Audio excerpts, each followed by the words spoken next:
on the road to Pale.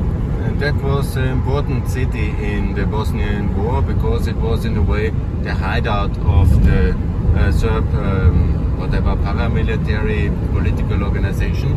You see a typical kind of Yugoslavian leftover disaster industrial piece, and you see the geography. I show it to you because of the geography here as well, because they have huge mountains here. That's why the Bosnians have survived over centuries in their mountain hideout, that is Bosnia. But obviously it's a huge infrastructure challenge. You need a lot of money to build all the roads and all the railways, all the water infrastructure, all that what is part of a modern economy and a modern society in Europe. And that's extremely expensive, and Bosnians can never pay for that themselves. Yeah? So what they need is, here for example we have Jahorina Mountains, a ski resort, very beautiful, but it needs better access roads, needs a highway, needs of course a railway, and all these things are needed. Yeah, you know, the water infrastructure and all these things are really very much needed. Here's the road to Belgrade, and here the turn is towards Pale.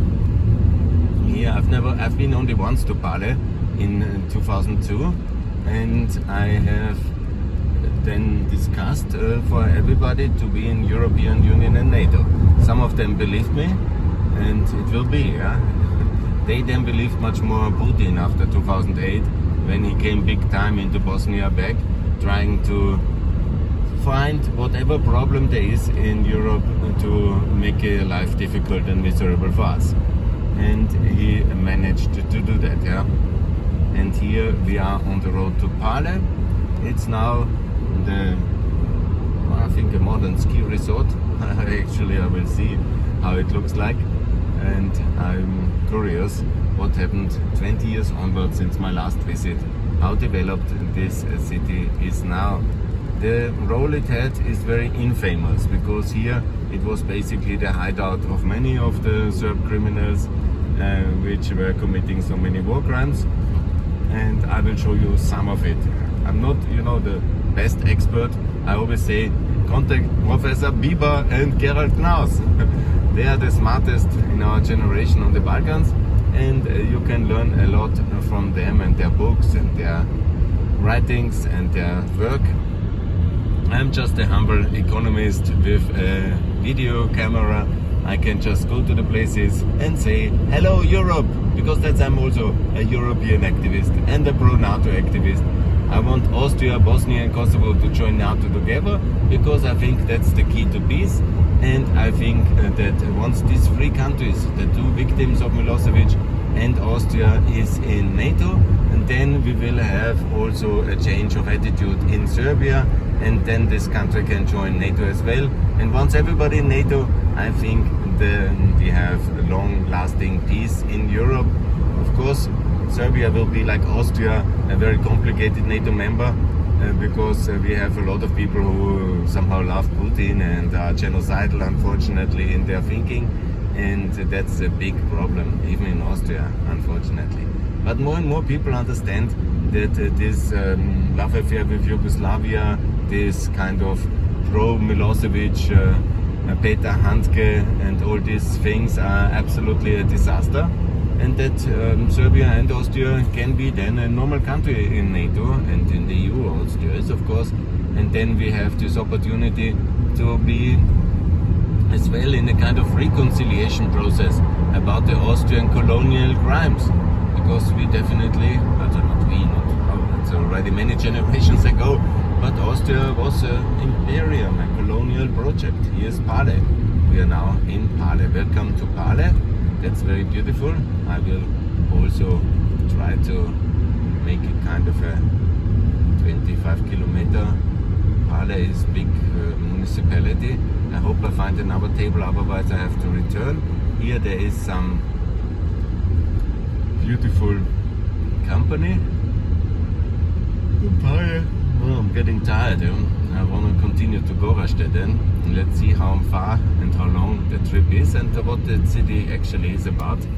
I cannot really remember 20 years ago how it looked like, and here now it's very proper, it's very developed. That's very good. Tiche Noche, nice sleep, pension.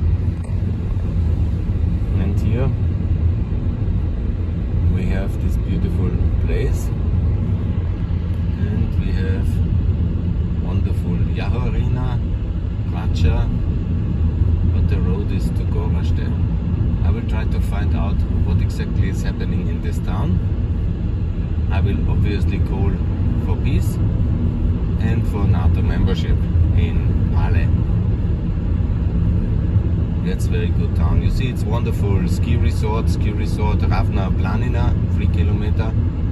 I wanna go skiing here, but maybe some Serb extremist would crash me. I don't think so. I'm very happy here to be in this beautiful town.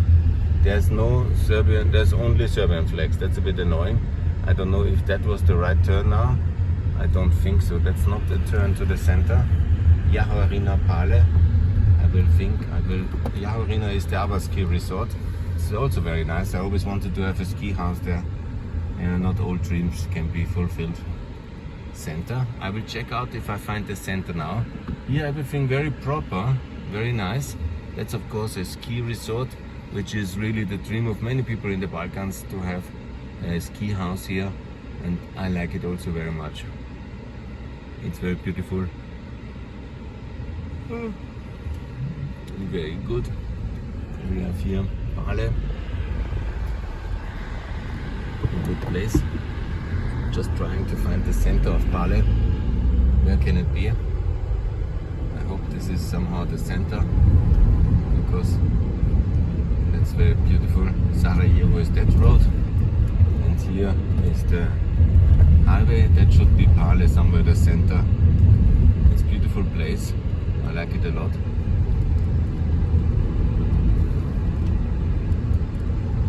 This is how it looks like here at the moment. Kodanska Piazzina, 700 meters. I hope here I'm correct. Not sure.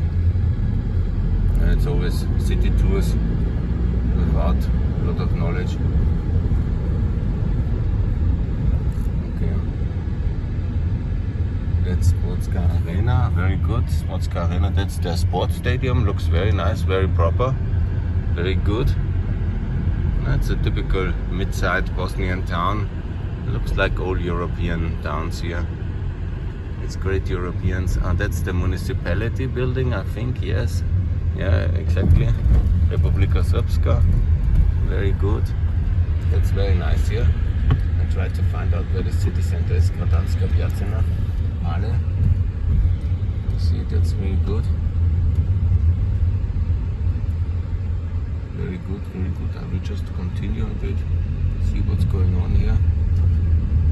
That's very nice. It's a very nice city. It looks like all cities here. Doesn't make a dangerous impression. Time has passed actually. People want to live in Austria. What is really the problem here? Many people, they want to go to Germany, to Austria. They don't have a big future here, they think.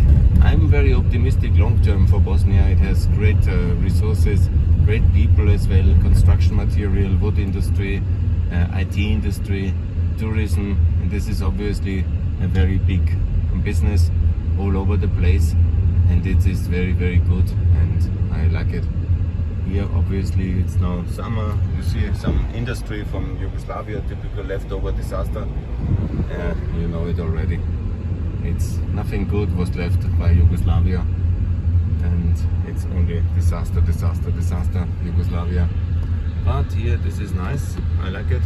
This is Yugoslavia for you, and here the poverty, and of course a lot of injustice has happened in Bosnia with refugees, people driven out of their houses on ethnic grounds. Here not everything is cleaned up, you see, something is really, probably here is the where minorities lived. They have chased away, killed them, and then taken their property. That's what Nazi people do, unfortunately. We know that in Austria, and then we have our experience, and the same process of property restitution towards all the minorities has happened also in Bosnia, because you cannot steal and then be a good European, clean your assets in Europe and then be nice. And no, you must give back everything. Nobody can live off theft, and that's also what in Austria and in Germany happened. That's about Vitez, Bogovia. Okay, very many places I don't know so well. I have to go back to make a video in front of the municipality, and so very good. I'm here in this beautiful town of Pale. That's the drive-through video for Pale, and more to come from Paxa Rubiana. I'm now turning and keep you posted. Bye.